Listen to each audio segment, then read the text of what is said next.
Farisudaners, kuma kabarna damang sadena dengan saya si Otong kembali lagi di channel Ningali Film. Pada alur cerita kali ini kita akan melanjutkan alur cerita dari film Love Beyond the Grave yang rilis pada tahun 2026 untuk bagian yang kedua. Dan tidak usah berlama-lama lagi, mari kita mulai alur ceritanya.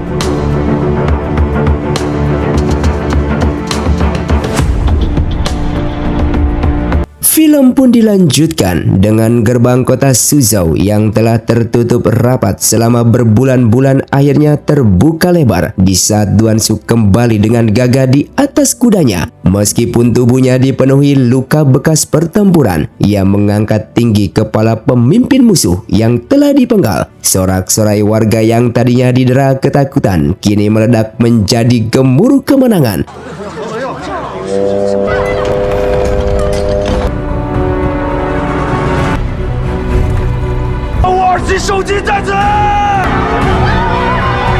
Di sana Hesimu menyadari bahwa pedang penghancur ilusi yang merupakan senjata penuh belas kasih yang mampu merenggut sekaligus menyelamatkan nyawa memilih Duansu bukan karena kekuatannya. Pedang itu memilihnya untuk menebus masa lalu Duansu yang berlumuran darah dan penderitaan yang terukir di dalam jiwanya. 我此前一直在想，人他命格强悍，是天子杀人也度云风霜。 Sesampainya di kediaman, Duansu bersikeras agar Hesimu yang mengobati lukanya menolak tabib maupun prajurit lainnya. Hal ini memicu kecemburuan di mata Meng Wan hingga Xia Qingseng harus menggiring yang lain keluar untuk memberikan ketenangan bagi sang jenderal. 好了，你就大声喊出来。 Dikarenakan Hesimu tidak memiliki indera peraba, gerakannya di saat mengobati terasa agak kasar. Namun ia mendesak Duansu untuk segera pulih agar mereka dapat memenuhi janji untuk saling bertukar panca indera lainnya. Duansu yang kemudian bertemu dengan Han Lingqiu untuk membahas kedatangan perwira Qin. Duansu menawarkan untuk menjawab segala pertanyaan tentang masa lalunya. Namun Han Lingqiu merasa cukup dengan kehidupannya saat ini sebagai kapten pasukan dinasti Liang dan tidak ingin mengejar ingatan yang telah hilang. 自己现在是塔北军校尉。刚长途跋涉去军营了，比今日回来的晚了些。 Di balik itu, Duansu merenungkan kebenaran yang ia sembunyikan dan mengungkapkan kebenaran di masa lalu terhadap Hesimu. Di saat ujian di tempat pelatihan maut Tian Ji Xiao, di mana hanya satu murid yang boleh bertahan hidup, Duansu sebenarnya berhasil mengalahkan Han Lingqiu namun menolak untuk membunuhnya. Ia melukai wajah Han, memberikan ramuan penghapus ingatan dan menukar mayat palsu untuk menyelamatkan nyawa sahabatnya itu serta mengirimnya pergi dari sana. Dengan mengenang masa kecilnya di Tianzi Xiao, Duansu bercerita kepada Hesimu betapa hidup di sana hanyalah permainan bertahan hidup yang kejam, di mana kebaikan dianggap sebagai kelemahan yang mematikan. Ia teringat sebuah misi saat ia menyadari bahwa dirinya tengah berubah menjadi monster, dan sejak saat itulah ia bersumpah untuk merebut kembali namanya dan hidup secara terhormat sebagai manusia biasa. Dengan mendengar cerita tersebut, Hesimu mengamati bahwa meski tumbuh dalam lumpur yang begitu kotor, Duansu secara luar biasa berhasil tetap setia pada jati dirinya untuk membersihkan tubuhnya tersebut. 这么多年，在这样不堪的年， Tak lama kemudian, Yanke datang menemui Hesimu yang membawa kabar bahwa banyaknya korban jiwa dalam perang telah menyebabkan gangguan pada pohon Fusang. Yanke lalu membawakan lukisan pohon pinus dan cemara sebagai hadiah. Namun Hesimu mengakui kalau ia lebih menyukai bunga prem yang berani melawan embun beku tanpa menyerah. Yanke segera menyadari adanya pengaruh sang jenderal Duansu dalam diri Hesimu. Meskipun Hesimu menepisnya dan menganggap ketertarikannya hanya sekedar hiburan di hari istirahatnya.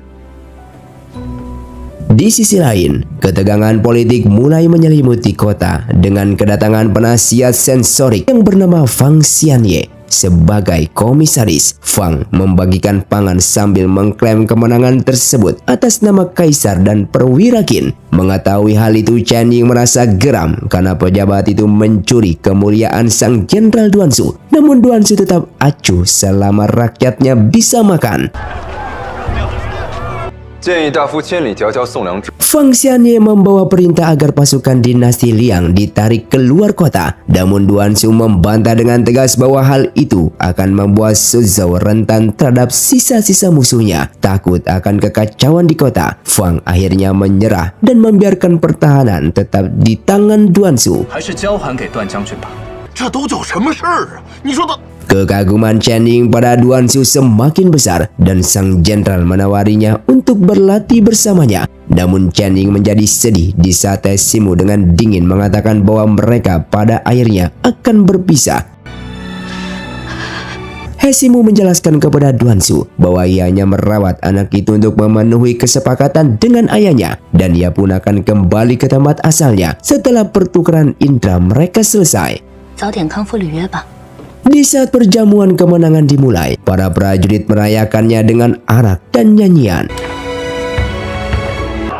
那方仙野他要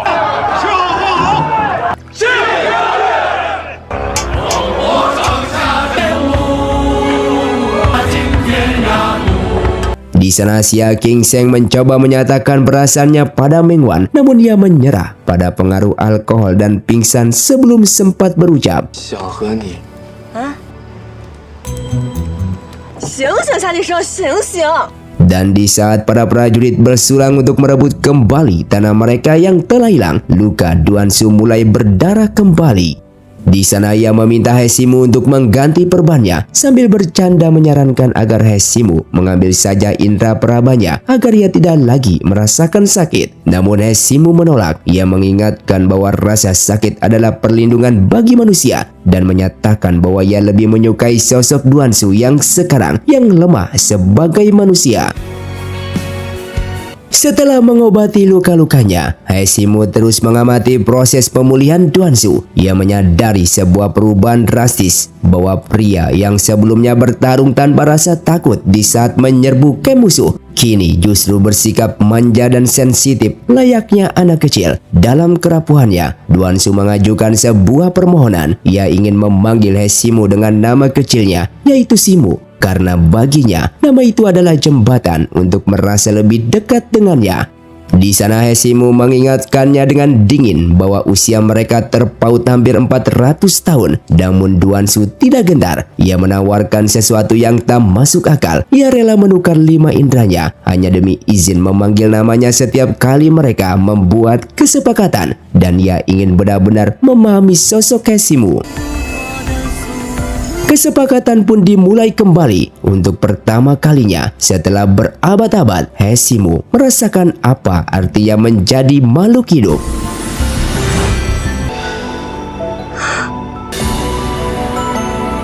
Di saat ia menyentuh Duan Su, ia terkesima merasakan tekstur kulit, kehangatan nafas, dan detak jantung yang berdenyut.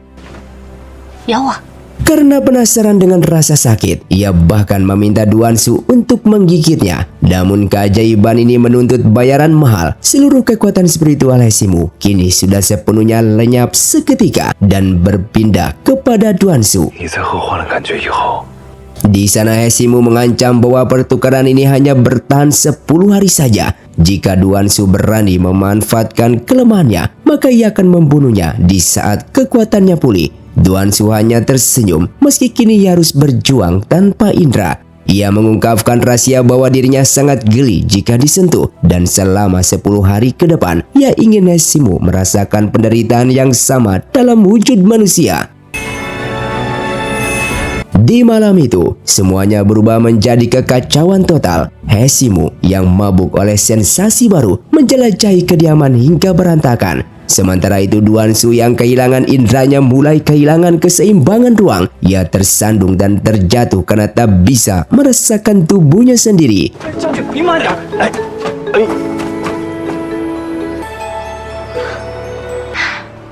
你看， Di saat He Ximu ingin pergi ke pasar, Duan Su bersikeras ikut karena ia tak ingin He Ximu membuat kegaduhan di kota.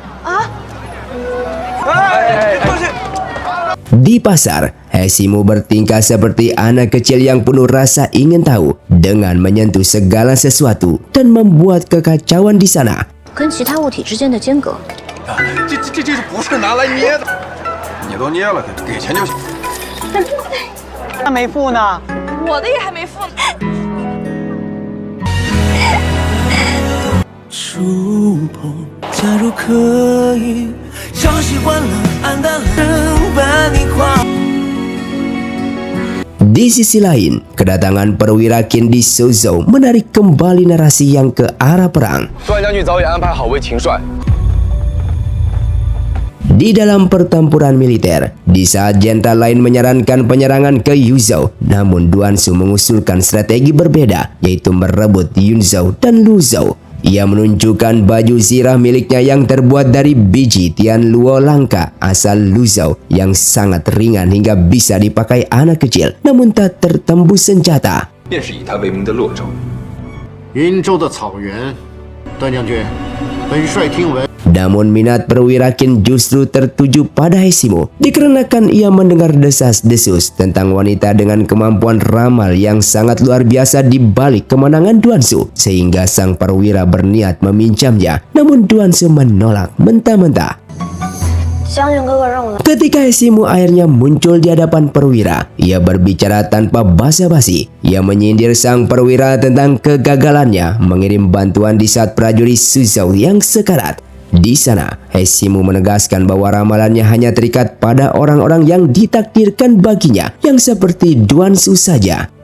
Di saat pengawal mencoba menggunakan kekerasan, di sana Duansu berdiri melindunginya. 任凭秦帅差遣。 Namun di balik layar, Fang Xianye dan perwira Qin merancang muslihat. Mereka menyetujui rencana Duansu untuk menyerang Yunzhou, namun dengan niat licik. Karena jika menang, perwira yang mendapatkan namanya. Namun jika kalah atau mati, maka Duansu lah yang akan disalahkan atas kecerobohannya. 段须打赢了，御敌有功的英。 现在有多少双眼睛盯着我们呢？ Di tengah skenario maut tersebut, Hesimu jatuh tertidur lelap, hal yang tak pernah ia lakukan sebagai roh. Ia memimpikan orang tuanya, ibunya berbicara tentang betapa rapuhnya, namun indahnya kehidupan manusia. 娘，我完全听不出来曲调，这就是凡人钟爱乐曲的热烈又鲜活。你会跟你爹一样。 Singkatnya, di saat terbangun, Hesimu merasakan angin aneh di dalam dadanya yang kemudian ia sadari sebagai sensasi bernapas. Ia juga menemukan Duansu yang setia menemaninya di sisi tempat tidur yang membuatnya terpukau di sana. Dan ia juga menceritakan kalau ia baru saja mengalami mimpi yang merupakan sebuah keajaiban dunia fana yang tak pernah ia bayangkan sebelumnya. Singkatnya, keadaan telah berubah setelah melakukan pertukaran 5 indera dengan Hesimu. Duansu kini kehilangan seluruh sensasi fisiknya. Ia mengaku bahwa di saat pertama kali terbangun dalam kehampaan rasa, sesaat ia mengira dirinya telah mati. 和你一样。 Di dalam percakapan yang sunyi itu, Hesimu mengenang ajaran orang tuanya tentang hukum alam roh, terutama prinsip pertukaran yang adil. Meskipun ia merupakan sang penguasa roh, namun ia lebih memilih keseimbangan daripada sekedar mengambil. Dan di sana Duansu menyadari kelembutan hati orang tua Hesimu. Namun Hesimu mengungkapkan kenyataan pahit jika ibunya meninggal karena usia dan ayahnya justru mati demi cinta. Meskipun Hesimu tak butuh makan, di sana Duansu menyiapkan jamuan mewah. Ia mengingatkan bahwa karena kini Hesimu mendiami tubuh fana dan Hesimu harus makan untuk mengisi energi. Di tengah makan malam, Chen Ying datang dan terperangah melihat sosok yang ia kenal sebagai He Xiao-Xiao. Wanita yang biasanya tak pernah menyentuh makanan, kini makan dengan lahap. Dengan panik, Hesimu beralasan kalau ia hanya sedang memanfaatkan kemurahan hati dari sang jenderal. 不能用手。来。对。 Sebagai kado tambahan, Duansu juga memberikan jimat bulu rubah putih hasil buruannya bertahun-tahun lalu karena ia tahu Hesimu kini sangat menyukai tekstur yang lembut. 秦帅已经为攻打幽州做好。你关心我？ Di kota Suzhou yang kini sedang musim semi, di sana Hesimu bersikeras ikut merayakannya demi merasakan dunia dengan indera barunya, namun kerumunan massa yang membludak memisahkan mereka. Chen Ying yang mencari Hesimu justru terpancing ke gang gelap. Di sana, sebuah suara hantu berbisik dengan menjelaskan jika He Xiao yang bersamamu adalah palsu. Di saat puncak perayaan tradisi mencabuk lembu musim semi dari tanah liat, seketika Hesimu mendengar cerita minta tolong Chen Ying dari dalam perut patung lembu tersebut. Meskipun selamat, Chen Ying trauma dan mulai mencurigai Hesimu sebagai monster penipu.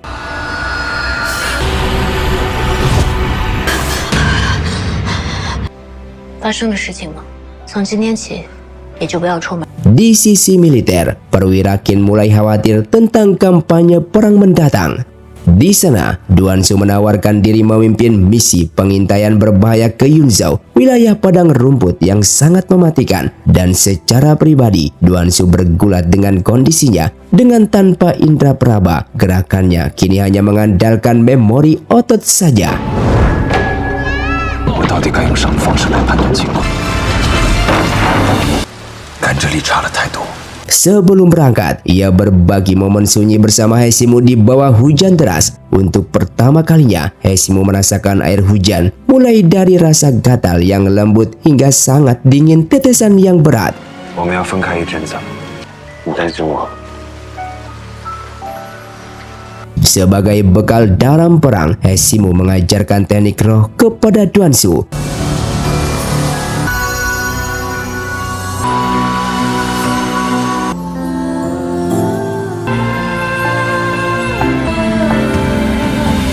Begitu Duan Su pergi, perwira Qin dan pendeta Ming Feng bergerak. Mereka menjebak Hesimu di Yamen dengan menghadirkan seorang wanita berbaju oranye yang mengaku sebagai He Xiao yang asli. 你们找不到段将军的错处。 Dengan trik licik, pendeta Ming Feng membuat wujud Hesimu terlihat seperti iblis di mata publik. 查我，抓紧。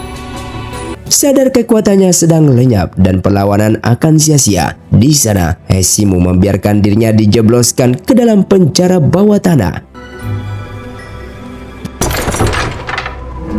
Namun Meng Wan tak melupakan budinya, mengingat bantuan Hesimu di saat invasi utara, sehingga ia membantu Hesimu melarikan diri dari sana. 不喜欢我吗？ 让你走你就走。 我从牢里出来，你们就一直跟到现。 Namun sialnya, Hesimu justru terjebak. Pendeta Ming Feng dan si penyamar telah menunggunya di sana, menggunakan Chen Ying yang ketakutan sebagai sandera.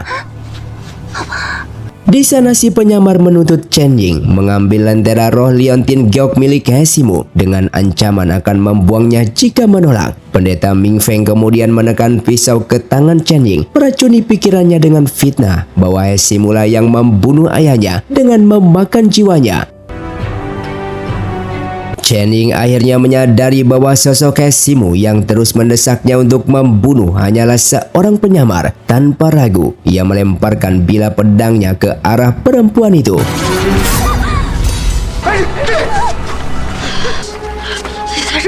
Di saat Hesimu palsu melancarkan serangan balasan, Hesimu pasang badan untuk melindungi Chen Ying. Sementara itu di tempat lain, Duan Su merasakan firasat buruk di saat melihat kawanan gagak yang terbang gelisah. Ia memutuskan untuk membatalkan misinya, memerintahkan Nan Ling Qiu melanjutkan perjalanan ke Yunzhou, sementara ia dan Xia Qingseng bergas kembali ke Provinsi Suo.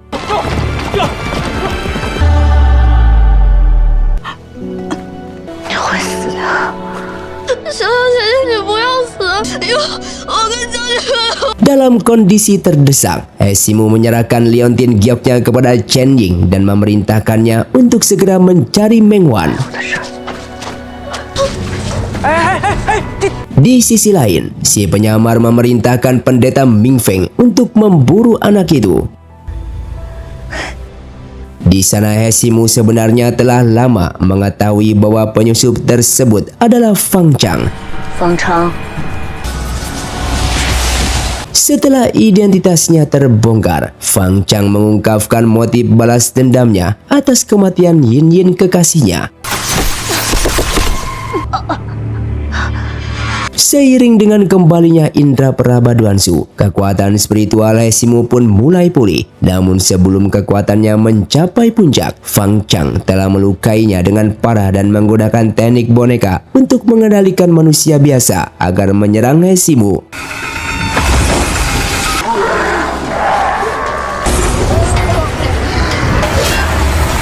Di tengah perjalanan kembali, Duansu berhasil mencegat dan menyelamatkan Chen Ying dari kejaran pendeta Ming Feng.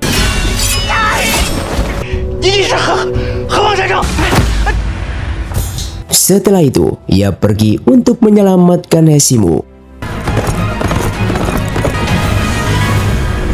Merasakan ambang kematian untuk pertama kalinya, Hesimu menyadari betapa rapuhnya menjadi manusia. Namun begitu kekuatannya pulih sepenuhnya, ia dengan mudah menundukkan Fang Chang.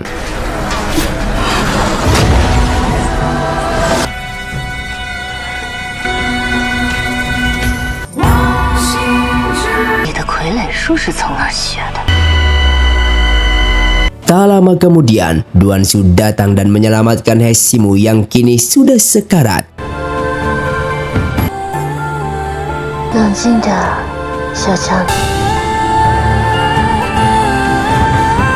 Sesampainya di kediaman, Meng Wan segera mengobati luka-luka Hesimu. Meng Wan yang kini telah membuang rasa permusuhannya, membela Hesimu dari segala guncingan, tidak peduli apakah Hesimu adalah sosok roh atau bukan. Setelah itu Duansu menemuinya. Duansu mengakui perasaan cintanya kepada Hesimu, meskipun ia sadar bahwa Hesimu tidak membalas perasaan itu dengan cara yang sama. Ketika Chen Ying sadar, ia menyatakan keinginannya untuk menjadi lebih kuat agar bisa melindungi Hesimu bersama Duansu. 怎么了？他会不会离开我们啊？这是他说的。好，我绝对不会告诉。我对他而言，我从来都没有说过喜欢他。答应我了，要替我保守秘密。快吃吧。 Sementara itu, Yan Ke yang murka karena serangan Fang Chang terhadap Hesimu mendatangi tawanan tersebut. Fang Chang justru mengejek Yan Ke, menyebutnya hanya sebagai anjing penjilat dan menegaskan bahwa Hesimu tidak akan pernah mencintainya.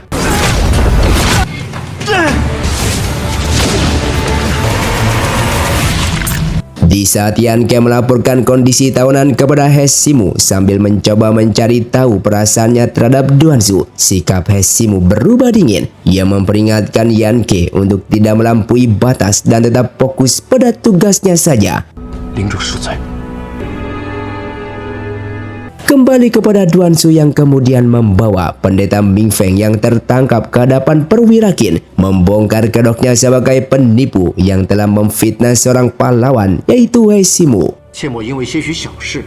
Singkatnya beberapa hari kemudian, Duansu bersama pasukannya kembali berhasil memenangkan perang.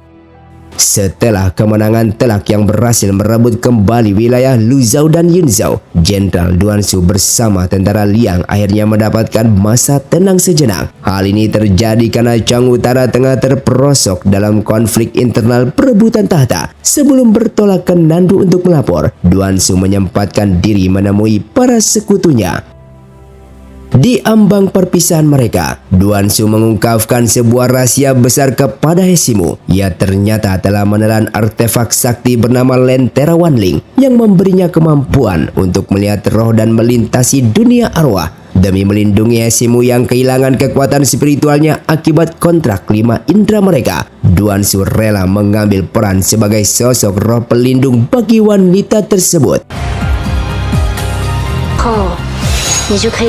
Ikatan batin yang mendalam di antara mereka membuahkan keajaiban yang dimana Hesimu mendapatkan kembali indera penciumannya.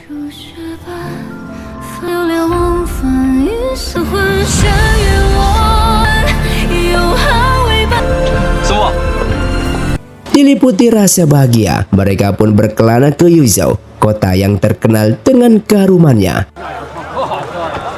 Di sana, Hesimu berguru pada master parfum bernama Liu Ruyu. Di luar dugaan, Hesimu menunjukkan bakatnya yang luar biasa dalam mengenali aroma-aroma yang paling rumit sekalipun. Keadaan mulai berubah misterius di saat Duansu bertemu dengan roh muda bernama Maizi. 谁啊？怎么随意当街杀令？我回去说明一下情况就行。刚从灵犀变成幽灵不久吧？32金币法，无故杀人，可得玩够本才行。 Di saat yang sama, mereka mencium gelagat busuk dari seseorang saudagar lokal bernama Yilier. Pria kaya itu diduga menggunakan pengaruhnya untuk memfasilitasi transaksi gelap dengan Song Xingyu, penguasa kuil Jiling yang telah lama menghilang. 一定能够把你引出来呀！难不成这伊利尔也在雨中之？ Di siang hari yang diguyur hujan, sambil menikmati arak dan percakapan hangat, Hesimu meresapi dunia melalui indera penciumannya. Ia bisa merasakan aroma tanah dan air hujan dengan begitu nyatanya. 葡萄和糖来酿造的，殿下。 Namun di tengah suasana romantis yang mulai memuncak karena pengaruh alkohol, seorang pembunuh bayaran tiba-tiba menyerang. Namun Duansu dengan sigap melumpuhkan penyerang tersebut.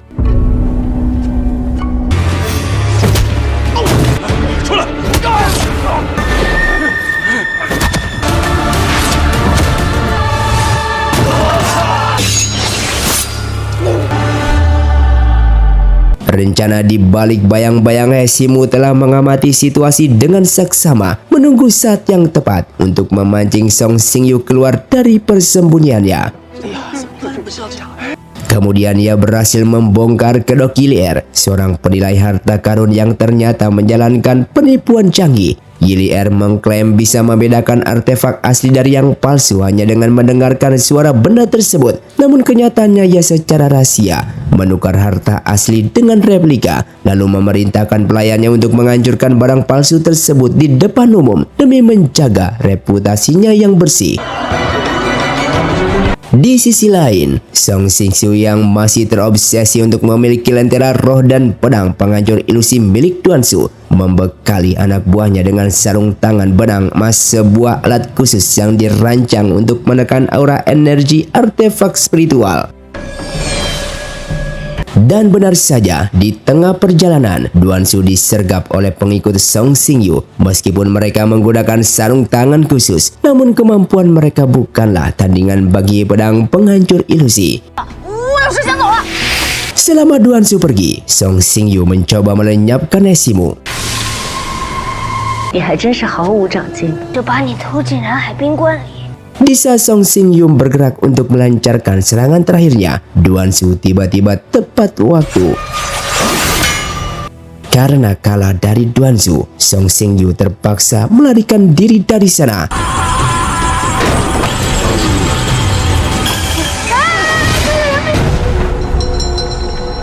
Setelah mereda, Duansu dan Hesimu berbagi momen intim. Duansu mengakui betapa dalam ia mengkhawatirkan keselamatan Hesimu, sebuah pengakuan tulus yang membuat hubungan keduanya menjadi semakin erat.